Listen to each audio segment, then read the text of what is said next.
On today's episode, I'm going to show you how to make Mexican-style pulled beef, otherwise known as beef barbacoa. Traditionally, barbacoa is a preparation of meat. It's cooked in an underground oven, and as a result, the meat is fragrant, tender, and juicy. Today, I'm going to show you an at-home version you can do in your kitchen. This beef can be used in tacos, burritos, and sandwiches, or even on a simple bed of rice, like I'll show you at the end. Let's get started. I'm using 1 kilo of beef chuck and 1 kilo of beef cheek. You'll want to cut them into even pieces that are not too small. Once you've done that, the next step is season the pieces of beef generously on all sides with some kosher salt. Then in a Dutch oven or a casserole pot on a medium to high heat, add some oil and start browning off the meat. The beef needs about 2 minutes on each side to get a nice brown color. Make sure you're frying off the meat in batches so it's not too overcrowded in the pot. Set aside each piece on a tray once done. Now it's time to start with the sauce mixture. In a blender cup, add in 1 cup of beef stock, half a cup of apple cider vinegar, cut a lime in half and add juice from both halves. 4 teaspoons of chipotle peppers in adobo sauce,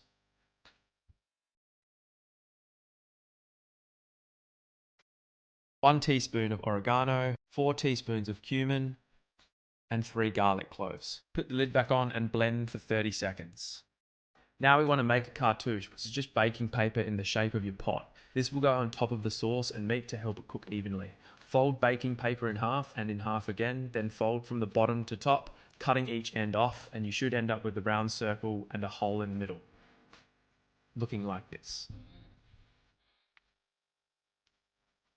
Pour the sauce mixture back into the Dutch oven and then carefully return your pieces of beef back in.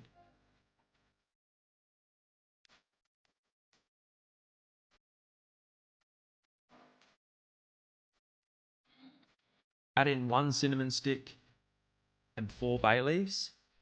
And as you can see here, that is 1 pot full of flavor. Now you want to bring the pot to a boil for about a minute. Turn down the heat and place the cartouche on the top of the meat and sauce, adding the lid back on top. Now pop it into the oven at 150 degrees Celsius for 3.5 to 4 hours. Once that's done, remove the cartouche, take out the cinnamon stick and bay leaves, and this is what you'll end up with. Juicy, tender meat that just falls apart. Grab 2 forks and break the meat up, mixing all the juice and the fats from the meat through. I'm serving it on a bed of Mexican style rice. I've created another video on how to make the rice, which I'll leave in the description for you, so go check it out. Top with fresh coriander and a wedge of lime. So there you have it, such a versatile style of meat that you can use for so many different meals. Burritos, tacos, bowls, and even sandwiches. Perfect for a meal prep for the week as well. If you enjoyed today's video, hit that subscribe button as it helps me continue to create videos like this for you all.